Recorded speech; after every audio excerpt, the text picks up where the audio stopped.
عمل سے زندگی بنتی ہے جنت بھی جہنم بھی۔ یہ خاکی اپنی فطرت میں نہ نوری ہے نہ ناری ہے۔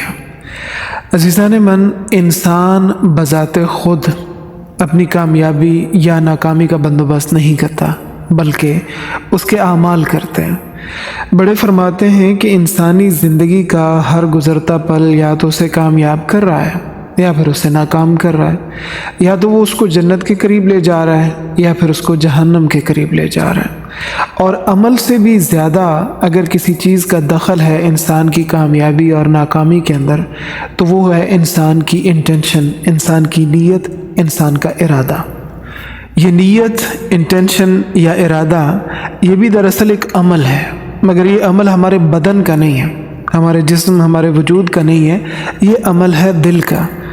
اور جتنے حسن نیت کے ساتھ، جتنے خالص نیت کے ساتھ انسان ایک عمل کرے گا، اس کے اجر کی کوالٹی اتنی بڑھے گی اور اس کے اجر کی کوانٹٹی بھی اتنی ہی بڑھے گی۔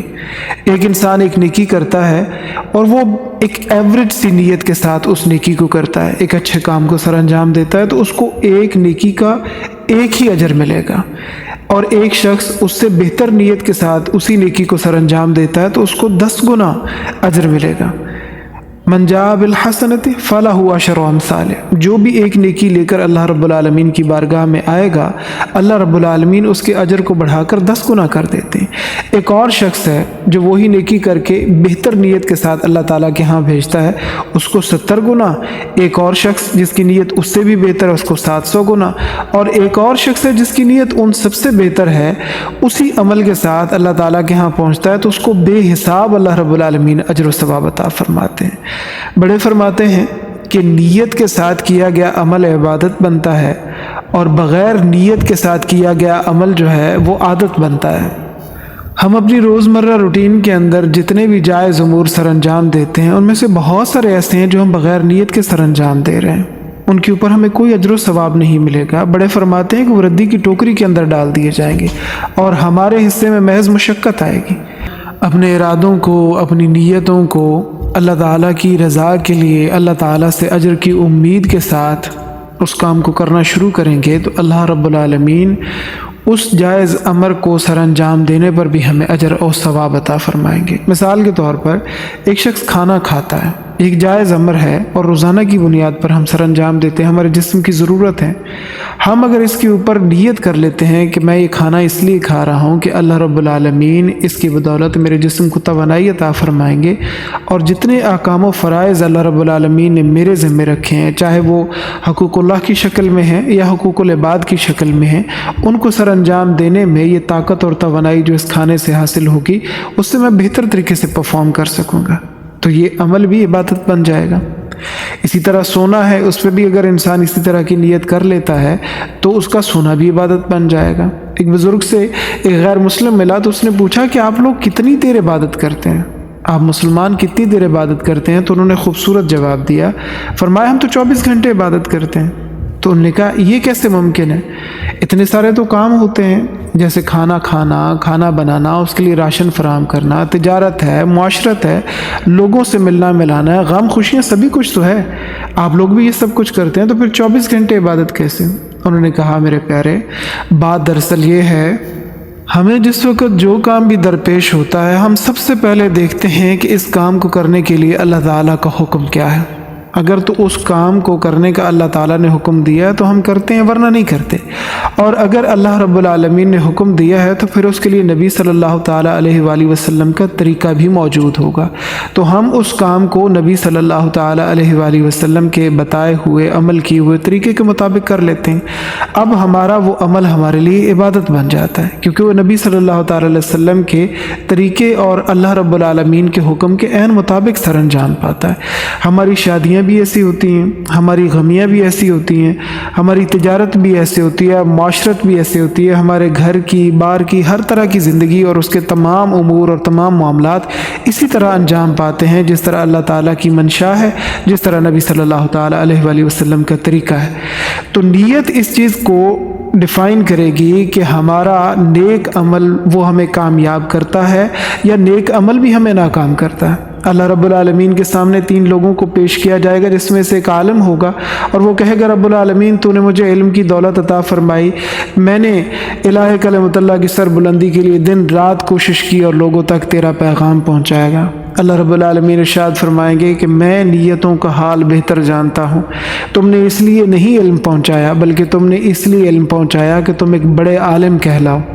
لہٰذا تمہاری یہ منشا دنیا میں پوری ہوئی، آج تمہارے اس عمل کا کوئی اجر ہمارے پاس نہیں ہے، منہ کے بل گھسیٹ کر جہنم میں پھینکنے کے لیے اس کا حکم آ جائے گا۔ ایک دوسرا شخص کھڑا ہوگا، وہ کہے گا رب العالمین تم نے مجھے مال کی دولت سے نوازا اور میں نے اپنے مال کو جو تو نے عطا کیا تیرے غریب بندوں کے اوپر خرچ کیا اور دن رات اپنے ہاتھوں سے اپنے مال کو لوٹایا تاکہ تیری رضا حاصل ہو۔ اللہ رب العالمین فرمائیں گے کہ تم نے صرف اس لیے کیا کہ تم شاہ خرچ کہلاؤ، سخی کہلاؤ، لوگوں میں تمہاری واہ واہ کار ہو، لوگ تمہاری عزت کریں، تو تمہاری یہ منشا، یہ چاہت دنیا میں پوری ہو گئی، آج تمہارے عمل کا کوئی اجر ہمارے پاس نہیں ہے، لہٰذا اس کے لیے بھی حکم ہوگا کہ اس کو منہ کے بل گھسیٹ کے جہنم میں ڈال دو۔ ایک تیسرا شخص جو کہ شہید ہے وہ کھڑا ہوگا اور کہے گا رب العالمین تیرے دین کی سربلندی کے لیے میں نے تو اپنی جان قربان کرنے سے بھی دریغ نہیں کیا۔ اللہ رب العالمین فرمائیں گے کہ تم نے اس لیے اپنی جان قربان نہیں کی کہ میرے دین کی سربلندی ہو، تم نے اپنی جان اس لیے قربان کی کہ دنیا میں اگر تم مر جاتے ہو تو شہید کہلاؤ گے، تمہارے بچوں کی عزت ہوگی، اور اگر بچ جاؤ گے تو غازی کہلاؤ گے، لوگ تمہیں شجاع کہیں گے، بہادر کہیں گے، اور یہ تمہارا مقصد دنیا میں پورا ہو چکا، آج تمہارے عمل کا کوئی اجر نہیں۔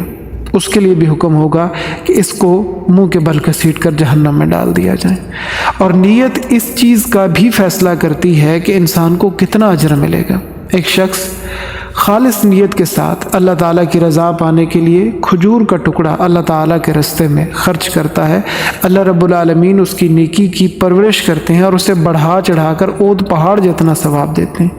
اور ایک شخص ایسا ہے جو اپنی خالص نیت کے اندر ملاوٹ کرتا ہے کہ لوگ مجھے سخی کہیں گے، وہ اود پہاڑ کے برابر سونا بھی اللہ تعالیٰ کے راستے میں خرچ کرتا ہے، اب چونکہ اس کی نیت باطل ہو چکی ہے، صحیح نیت کے ساتھ غلط نیت کو اس نے شامل کر لیا ہے کہ ایک طرف وہ یہ چاہتا ہے کہ اللہ مجھ سے راضی ہوگا، اتنا مال میں نے خرچ کیا اور لوگ بھی میری تعریف کریں گے کہ اتنا مال خرچ کیا، تو اب اس کی جو غلط نیت ہے اس نے صحیح کے ساتھ مل کر اسے بھی خراب کر دیا،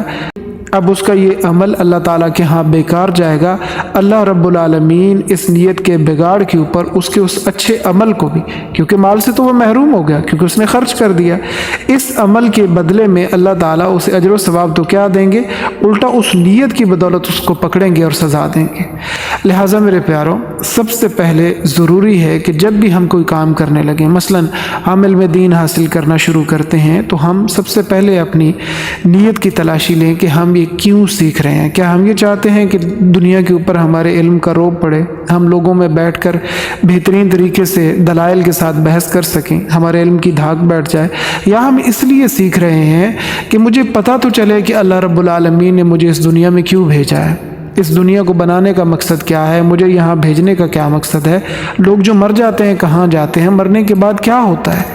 یہ ساری چیزیں، ان کا جو جواب ہے وہ میں حاصل کروں اور خود اپنی زندگی کو اللہ رب العالمین کے بتائے ہوئے طریقے کے مطابق گزارنے کی کوشش کروں تاکہ میں بھی کامیاب ہو جاؤں اور پھر وہ پیغام دوسروں تک پہنچاؤں تاکہ دوسرے بھی کامیاب ہو جائیں۔ اور پھر فرمایا کہ 3 جگہوں پر اپنی نیتوں کی تلاشی لی جائے، عمل کرنے سے پہلے کہ یہ کام کیوں کرنے لگا ہوں، عمل کرنے کے دوران کہ یہ کام کیوں کر رہا ہوں، اور عمل کر چکنے کے بعد کہ آخر میں نے یہ کام کیوں کیا ہے۔ اللہ تعالیٰ ہماری نیتوں کی اصلاح فرمائے اور ہمیں صحیح اور حسن نیت کے ساتھ احسن طریقے سے تمام جائز امور کو سر انجام دینے کی توفیق اور اسباب عطا فرمائے۔